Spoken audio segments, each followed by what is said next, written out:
Mesdames et messieurs, bonjour. Que vous nous suivez, je vous souhaite bienvenue à ce nouveau numéro de Zoom Mag. Aujourd'hui, nous allons nager dans l'océan de l'humour. Nous avons l'honneur de recevoir une icône dans le monde humoristique. Bonjour monsieur, Bonjour madame, bienvenue dans notre plateau de Zoom Mag. merci, c'est moi, bonne année, et merde, Oh, merci pareillement. vu que c'est la première fois qu'on se voit. Oui, en plus. Moi, je suis déjà très heureuse. Ben moi aussi, Ok, j'espère que tout va bien se passer. Je n'espère pas, je sais que tout va bien se passer. je sais que les personnes courtes sont compliquées, mais bon, on va s'adapter quand même. Ah, je suis courte, ok. Ah, peut-être tu pensais que tu devais avancer. Oui, oui, Qui t'a dit ça? c'est moi-même seulement. Arrêtez de mentir à l'enfant, si, pardon. Ok, alors pourriez-vous vous présenter de manière succincte, s'il vous plaît? Alors je suis Rancia Koukiel, humoriste, bon, de mon nom de famille Koukielukila. Koukiel, c'est un sobriquet que je me suis donné. Ok, Koukielukila, humoriste. J'ai plusieurs casquettes, humoriste, producteur, metteur en scène, musicien à ses heures perdues, ah ouais, danseur à ses heures perdues, ok. créateur de concepts Oh, beaucoup de talent quand même, et réalisateur. c'est parfait. Ah ouais. Ok. Activiste aussi. Ah waouh, Wow. comme j'ai dit tantôt, beaucoup de casquettes. Mais Trop. aujourd'hui, nous, on préfère, comme j'ai dit tantôt, nager dans le monde humoristique. D'accord. Vraiment, on va rire. Je l'espère bien. Ok, d'accord. Alors, est-ce que votre nom, Rancia Koukiel, c'est vraiment votre nom de famille, nom de naissance, ou bien c'est un nom de scène? Juste. Roncia, mon vrai prénom. Koukiel, le diminutif de Koukielukila. Ah, Ça faisait un peu trop long. Et oui, quand même, il faut. C'est trop kilométrique quand même. Je pense même que même dans la carte des lecteurs, ça n'arrive pas à entrer le tout. C'est tellement que c'est long, donc je préfère faire Rancia Koukiel. Koukielukila qui est le nom de mon père. Rancia Koukielukila Kong. ok. Voilà, c'est mon vrai nom. Ah, d'accord, c'est parfait. Bon, on a préféré faire court, Cool. mais c'est bien, ça fait stylé. Quand on dit, certains aiment bien m'appeler mon Koukiel. Oh, mon Koukiel. Ah, c'est très beau en fait. T'aimes bien, hein? Oui, j'aime bien. Ok. Alors, votre ascension dans le monde humoristique est très remarquable. C'est pour ça que vous êtes ici. Nous sommes très honorés de vous recevoir. Mais derrière toutes les grandes personnes, généralement, il y a une histoire. Alors, pourriez-vous, s'il vous plaît, nous raconter votre parcours et votre histoire jusqu'ici? L'histoire va continuer, mais j'ai bien précisé jusqu'ici. jusqu'ici. Alors, je crois que ça peut nous prendre 2 jours, mais je vais essayer de Ok. résumer. Parce que en si peu de temps, il s'est passé pas mal de choses en termes de travail et de réalisation. Je suis un ancien étudiant de l'Institut national des arts Ah, ok. en art dramatique, interprétation, donc musique, danse, mise en scène, interprétation dramatique. J'ai fini à l'INA en 2010 et juste après, voilà, j'ai continué avec la production.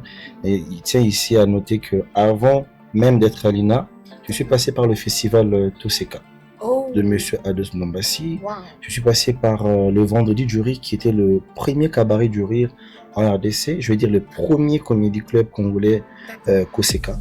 Vendredi du Rire Koseka. Qui s'est Ça, c'était passé. en quelle année?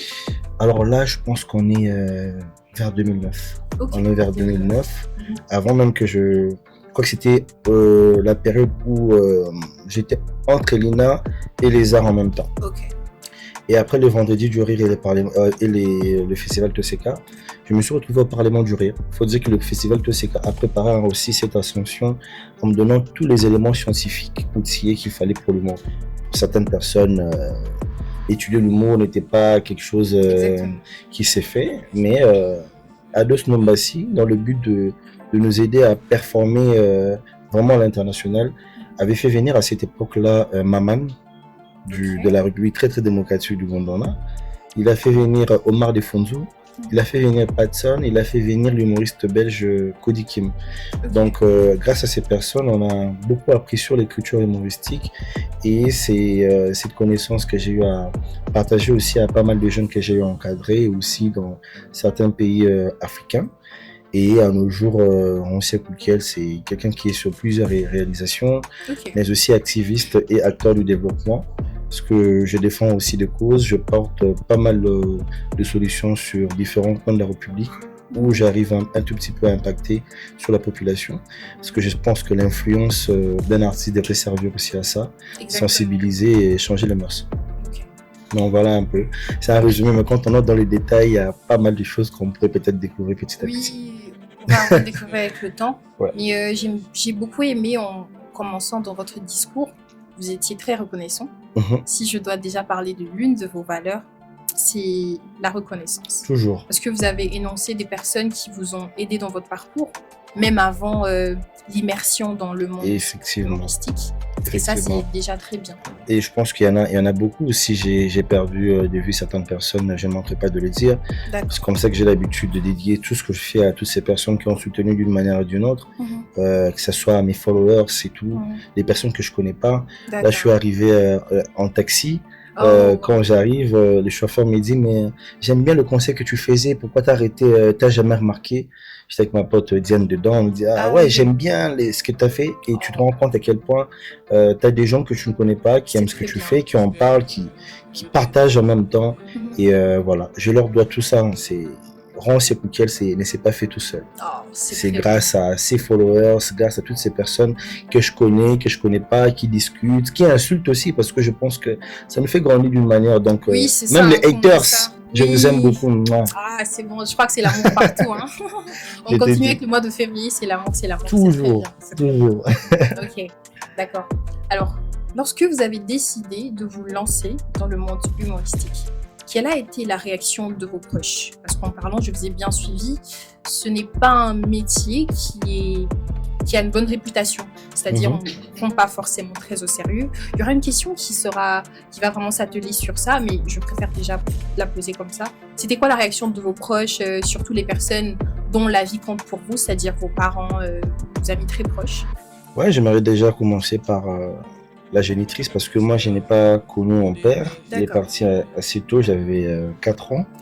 Pour ce qui est de ma mère, je dis toujours que si j'ai eu une mère merveilleuse, policière, oui, 57 ans au service de l'État. Elle venait d'être en pension en 2025. Elle m'a toujours dit une chose, fais quelque chose qui te rend heureux, pas qui te rapporte de l'argent. On commence par le bonheur. Tout à fait. Parce qu'aujourd'hui, je pense que nous sommes en train de courir tous derrière l'argent sans être heureux. Parce que si je te disais aujourd'hui, tu vas te payer 100 000, mais tu vas manger des sachets sur le rond-point, c'est efficace. Je crois que ces 100 000 balles, ça reste quand même beaucoup d'argent, mais ça ne te rend pas heureux à un moment, parce que tu te sens très bas, tu te sens en train de faire quelque chose qui est inhumain, de manger des déchets comme ça tous les jours. Ça te diminue d'une certaine manière. Donc moi, j'ai préféré suivre cette voie-là. Parce que si je repars quelques années avant, j'aspirais à la vie sacerdotale.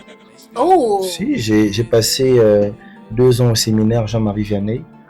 Aux anneaux prêtres, mais dérouté. Mais la dérouté, t'es. Bon, expliquez ça. Pour ceux qui ont fait le latin philo, molti sont appellati, sed pauci sont eletti. Donc, beaucoup sont appelés, mais peu sont élus. Mais ceux qui ne sont pas élus sont aussi appelés à autre chose. Ce n'est pas parce que tu n'es pas élu dans un domaine et que ça a marché pour les autres que tu es forcément nul ou tu es forcément quelqu'un qui n'a pas le potentiel. Il faut... on a besoin d'un peu tout dans la vie. On a besoin de prêtres, on a besoin des humoristes, on a besoin des dessinateurs, on a besoin des bonnes, on a besoin des femmes des ménages, on a besoin de tout ce monde-là. Et ne pas être appelé à la vie presbytérale ne m'a pas enlevé le côté où je savais que j'étais bon à quelque chose. J'ai l'habitude de parler de Dieu dans mes répétitions, dans mes spectacles. Je voulais juste évangéliser autrement. Et je trouve que quand on a des tatouages comme ça, on a cet aspect. Quand on évangélise quelqu'un d'autre, il te comprend un peu mieux. Ça me sort un peu aussi de... L'évangile, c'est pas seulement la chair.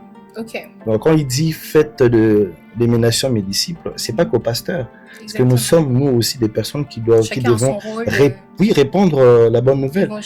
Tout à fait. Donc, je l'ai pris comme ça. J'ai senti beaucoup plus de plaisir en étant sur scène, faire rire. C'est vrai que j'aurais souhaité être sur un hôtel et prêcher, mais mon hôtel, c'est la scène aujourd'hui. Le fait autrement. C'est la scène, c'est très fort. J'aime beaucoup. Okay. Alors, selon vous, on est comédien ou on peut le devenir avec l'apprentissage? On peut le devenir avec l'apprentissage. On peut avoir un don qu'on peut développer. Il y a pas mal d'humoristes qui ne sont pas des Lina, mais qui ont de l'inné. J'ai envie de le dire comme ça. Moi, je suis passé par l'INA parce que J'estime que en latin philo, on nous a parlé des Vous avez Cicérons. bien le latin. Oui, je suis Vous avez fait... un ancien oui, latiniste, je ouais. comprends, oui. Donc, on parle de homonous, Ok. c'est-à-dire ces personnes qui mélangent des l'inné et le côté scientifique. Ok. Ça ne veut pas dire que c'est qu'il y a celui qui n'a pas fait l'INA n'a pas forcément ce qu'il veut, mais je préfère encore, pour moi en tout cas, Personnellement, oui. avoir un talent, mais aussi savoir les détails sur ce talent. Comment on appellerait ça? Vous pouvez bien filmer, mais sans savoir qu'est-ce qu'on appelle ça, c'est quoi, on appelle ça Exactement, comment. les Et détails, ça, c'est les les détails connaissances. techniques dont on a besoin. Et en tant que metteur en scène, il fallait aussi avoir une vue sur toutes ces choses. Ok. Il y a des choses que je faisais déjà que je ne savais pas que je le faisais auparavant. D'accord. J'ai appris à découvrir petit à petit et ça m'a apporté pas mal de connaissances et surtout de la rigueur du côté travail. Donc, je préférais ça. Mais je conseillerais aussi à tout le monde, à ceux qui en auront justement la capacité, de toujours apprendre parce que l'apprentissage continue. Exactement. Moi, Je suis c'est d'accord. il y a des gens qui me disent, mais qu'est-ce que tu as encore à faire dans des livres d'humour, sachant que Ah, vous tu lisez connais aussi. toujours, Oh, c'est très bien. toujours. Mais pourquoi tu veux lire des livres sur l'improvisation, pour le théâtre? Je suis un amoureux de la culture, de la lecture tous les jours, D'accord. mais la lecture, c'est un voyage. La C'est un lecture, c'est voyage dans le monde imaginaire. effectivement. Et on apprend toujours beaucoup. On a Exactement. toujours un surplus. Oui. Donc, ceux qui ont les talents innés, bravo, vous les faites déjà bien. Mais quand vous avez l'opportunité d'apprendre, n'hésitez pas. Ok.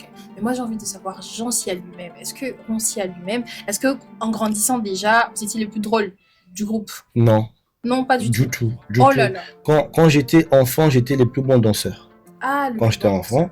Mais en termes d'humour, quand j'ai commencé avec toute la troupe, j'étais l'humoriste, je te dis, mais les plus nuls. Oh. C'est-à-dire, c'est celui qu'on utilisait pour les premières parties. Oh, wow. On te dit, ben écoute, tu commences, hein, je préfère. C'est mieux de commencer, mais non, parce que. Alors Voilà. que c'est parce que c'était nul en vrai. Ouais, c'est parce que j'étais nul. Après, cette expérience m'a beaucoup appris, puisqu'à l'époque, au Vendredi du Rire, il y avait des humoristes qui reprenaient des sketchs de Gad Elmaleh. Ok. Bon, moi, venant d'une famille qui n'est pas des pauvres, modestes, D'accord. je n'avais pas accès à certaines choses, ordinateur, tout ça. Donc, ceux qui étaient un peu aisés suivaient des sketchs et le reproduisaient. C'était un peu un plagiat. Oh, D'accord? Ils le faisaient pour apprendre, ils pensaient le faire pour apprendre, mais ça leur retardait. Ça rendait un mauvais service au final. Donc, tout à fait. Moi, je regardais ce qu'eux faisaient et j'étais là en mode, comment je fais pour arriver là? Ok. Donc, du coup, moi, j'ai retourné pour travailler et continuer à copier.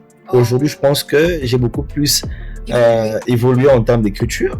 J'ai cette pédagogie d'apprendre l'humour assez facilement aux autres, que d'autres n'ont pas parce que quand eux volaient ou plagiaient des artistes, moi, j'avançais.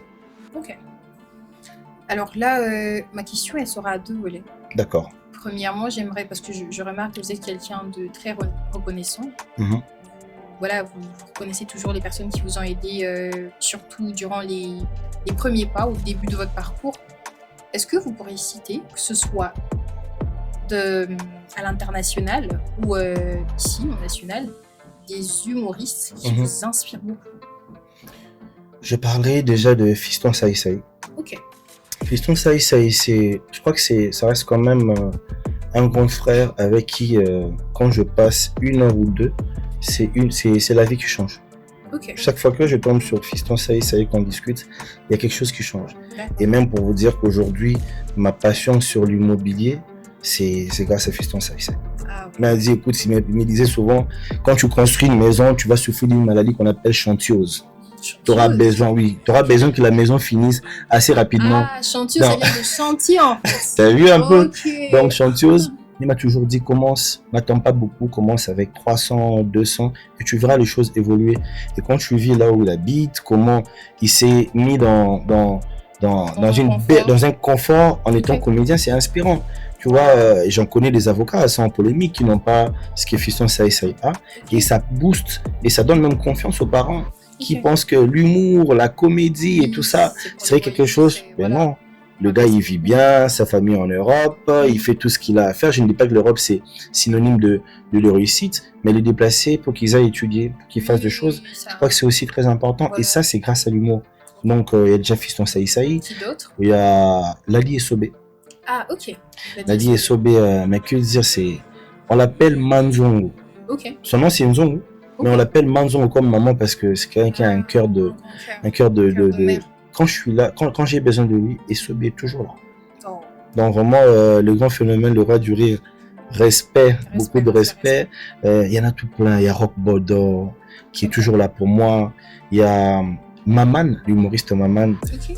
Je lui dois une grande partie de ma carrière parce que Oh là là, le Parlement du très rire, touchant. le Parlement du rire a changé ma vie. Ok, c'est de là que tout a commencé en réalité. Non, Ok.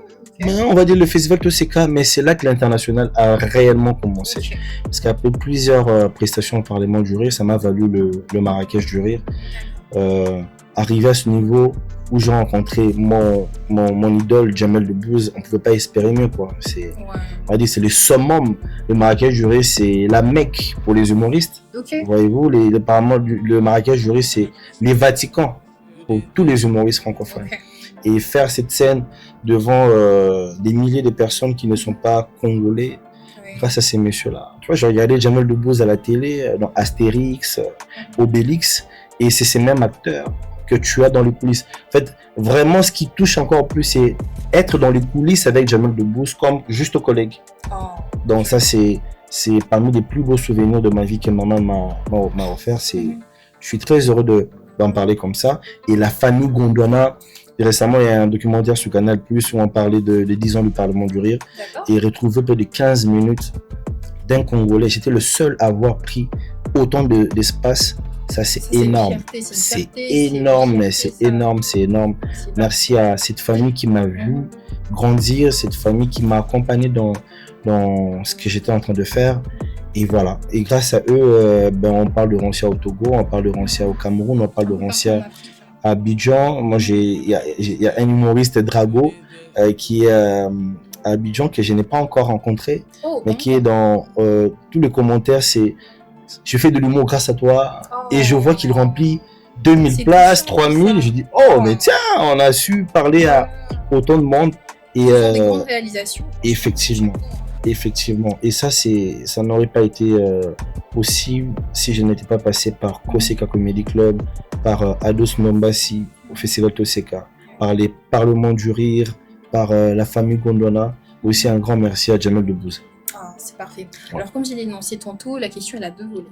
Vous avez cité les personnes qui vous ont inspiré en tant que les humoristes. Maintenant, j'aimerais savoir, c'est clair qu'en vous entendant parler, ces personnes vous inspirent, vous dites que il y a encore du boulot, je dois faire mieux. Tout à fait. Mais vous, en tant qu'artiste, qu'est-ce qui vous distingue des autres? C'est-à-dire, c'est quoi votre touche particulière tant qu'on vous voit sur scène, on se dit ah non, ça c'est pas quelqu'un d'autre, c'est Rancia. Qu'est-ce qui vous démarque des autres? Dans mes textes, je suis assez proche de la réalité que vit mon peuple, que vit l'Afrique, que vit le monde. Les remarques, la vie quotidienne, mais aussi toujours une touche de réflexion. Je pense qu'on peut être dans l'humour absurde, oui, ça peut être drôle, mais mon humour à moi est assez... Moi, je suis pas l'humoriste le plus drôle, hein. J'ai toujours dit ça. Je suis pas l'humoriste le plus drôle. Je suis drôle, mais pas le plus drôle. Pour moi, je connais l'humoriste le plus drôle de la République. Ok. Voilà. Et elle s'appelle Abel Bowal. Ah, ok. Ouais, pour moi, c'est l'humoriste qui reste... c'est une dame, hein. Ok. C'est la plus drôle. De nous tous confondus, Abel Bowala, c'est la plus drôle. J'adore. Et moi, ma particularité, justement, c'est les textes sur les réflexions. Textes sur les réflexions. Si j'aurais été un musicien... je serais le Kwakanza.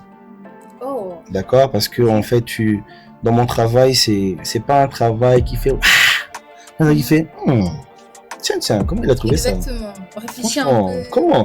Comment il est arrivé à ça? C'est ça ma particularité. La particularité que j'ai avec les autres, c'est mes sketchs. Okay. Tout simplement parce qu'on n'aura pas forcément le même sketch. On peut aborder le même thème, mais pas dans un même angle.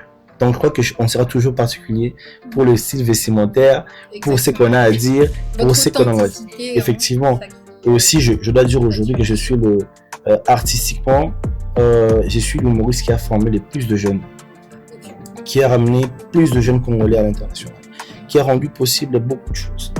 Qui a réalisé les rêves de beaucoup de personnes. Okay. Je disais à mes amis, franchement, sans orgueil, je n'aurais pas existé dans l'humour congolais. Ça aurait toujours existé, mais pas de la même manière.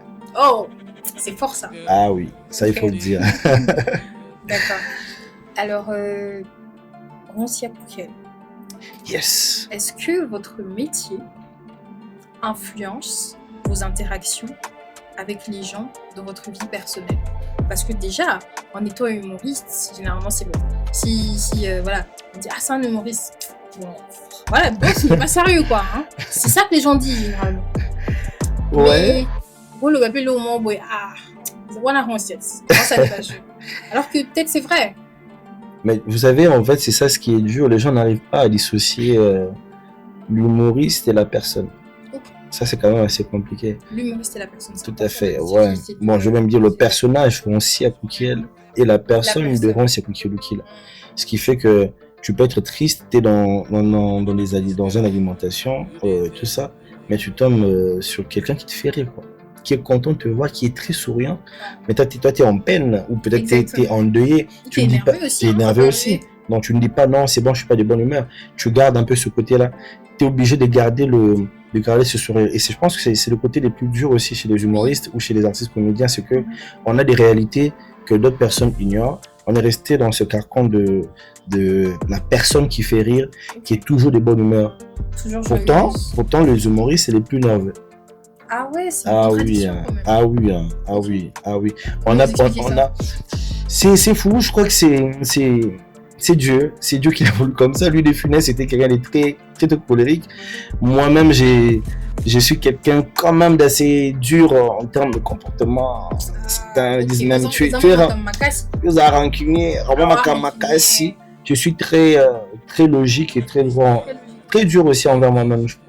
Je suis quelqu'un avec beaucoup de principes que je n'aime pas briser et je fais rarement marche en arrière. Oh, donc et pour décision. On a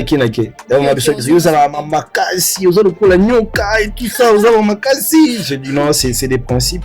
Mais après, dans la vraie vie, on sait qu'elle reste quelqu'un de très cool, de très incompris aussi, mais de très cool, très vivable. Je pense que passer une journée avec moi, c'est une richesse. C'est vrai que ce pays a trop de stress là, je crois que ça, ça aide un peu. Déjà, moi-même, je suis déstressée là. Ah, c'est vrai? Oui. Ah, mais c'est bien! Check là-bas, ouais, je check. Ok, mais est-ce que ça vous est déjà arrivé? Vraiment, ça sérieux. Oui, c'est une personne. Comme c'est un annonce, c'est pas un annonce. Mais la personne pense toujours que tu Non, moi ça m'arrive pas. Quand je dis que c'est sérieux, ne pas, tu le sauras tout de suite. Oui, ça passe pas. Non, je te dis. En fait, si on est comédien et qu'on peut avoir des personnages, est-ce que je peux te montrer que je suis fâché? Après, la différence, c'est qu'il faut savoir, nous qui avions fait l'INA, c'est pourquoi je parle de formation. On sait changer les émotions. Je suis comédien et humoriste. D'accord. Donc, je sais incarner un personnage et je sais faire rire. Okay. Donc, je peux te faire pleurer aussi. Ah là, tout justement, j'ai compris la différence entre comédien et humoriste. Et tu sais, le comédien, c'est juste un acteur qui incarne un rôle dans un cinéma. Okay. C'est-à-dire, Jackie Chan n'est pas humoriste, il est comédien. D'accord. Mais la comédie a une petite touche d'humour. Or, l'humour en soi reste un métier où le rire prime d'abord. Par contre, la comédie, c'est quand même une peinture de la société appuyée un peu avec de la satire. C'est un tout petit peu exagéré. Et l'humour, c'est que de la blague, c'est que de l'émotion qui fait couler les larmes en termes de rire. Et que ça, c'est une exclusivité du rire. Ok. Voilà. Ah, donc vous avez prof. Je suis enseignant à CAMCA, le centre d'art et de formation de métiers artistiques, à l'INA. Oh, c'est parfait. Voilà. Donc, il y a une personne qui vient de nous quitter, d'ailleurs le professeur Elbas, qui souhaitait que je reprenne les études de licence pour devenir assistant. Mais je crois quand même, à titre posthume, pour honorer sa mémoire, je le ferai. Oh, c'est génial ça. Ouais. Toujours. En fait, vous êtes très reconnaissant parce que vous respectez même les personnes qui ne sont plus. Mais je pense que ça sert à rien de s'enorgueillir et dire que je me suis fait tout seul. Tu ne peux même pas te faire tout seul. Parce que déjà quand tu sors de chez toi, il y a quelqu'un qui te lave tes vêtements. C'est pas toi. Peut-être ton petit déjeuner, c'est quelqu'un qui le fait pour toi. Quand on ouvre ta porte, c'est peut-être un portier qui ouvre ta porte. C'est tout ça qui fait l'équilibre de ce qu'on est. En fait, moi, je suis reconnaissant pour tout. Même pour ce plateau, en fait. Être là sur cette tribune, c'est... Qui n'aimerait pas être sous ce beau décor? Oh là là, donc, voilà quoi. Je pense que la vie, c'est fait de reconnaissance. Et c'est ces genres de fréquentation que j'aime. Moi, quand tu n'es pas reconnaissant avec ton passé, et tu oublies assez facilement d'où tu es passé, j'ai un blocage avec toi tout de suite. Okay.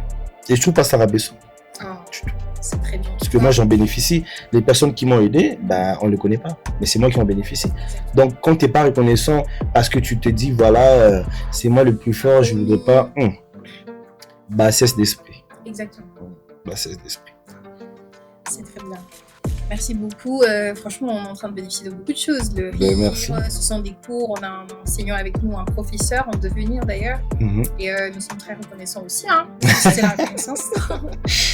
Ok. Reconnaissance show, Oui, première édition. Voilà. Alors aujourd'hui, avec l'évolution du numérique, on connaît tous, vous n'êtes pas sans savoir que l'intelligence artificielle existe.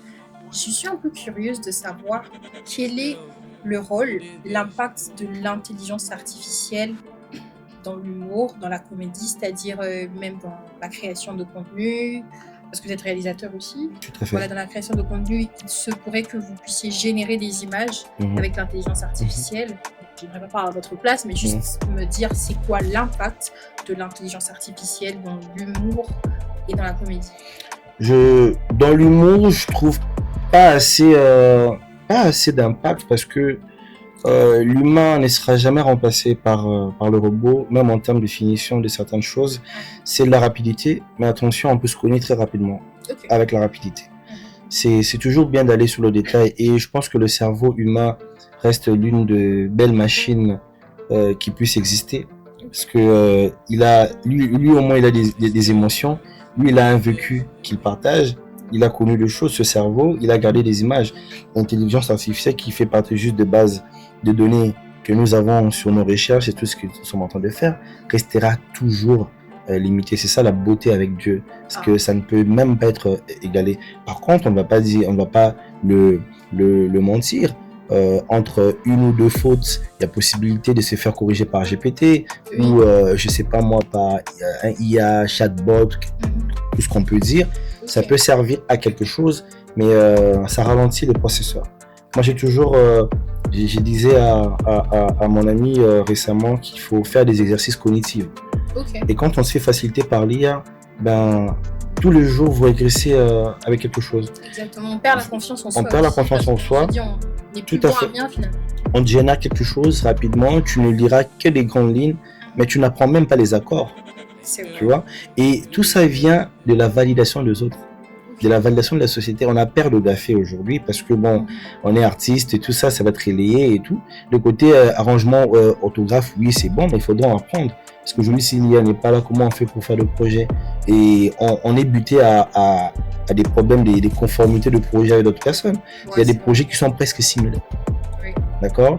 Et l'IA a toujours besoin d'un humain pour fonctionner. Sans humain. D'ailleurs, c'est parce que ce sont les humains qui effectivement. Donc, je pense qu'on ne devrait pas enlever en nous cette façon de voir les choses. L'humain reste tout à fait. Et les exercices cognitifs se font grâce à certains défis.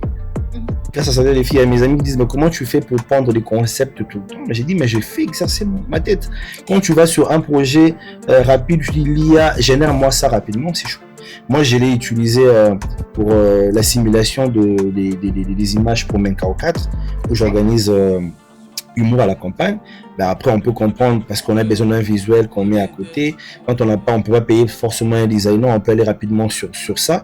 Là encore, c'est utilisé en bien. C'est des outils qui peuvent être très intéressants, qui sont très intéressants d'ailleurs, mais c'est comment vous l'utilisez. Voilà, donc moi, par exemple, effectivement, quand je parle de la vraie création artistique, non. Je préfère rester vraiment dans mon cerveau, essayer de voir comment le développer. Tout à fait, tout à fait. On peut pas être sans faute. On peut pas être sans faute et tout. Déjà, je vois ce que ça prend par moment. J'ai retrouvé 2 ou 4 projets des amis sur une même filière, mais qui étaient presque identiques parce qu'ils ont recouru à l'IA.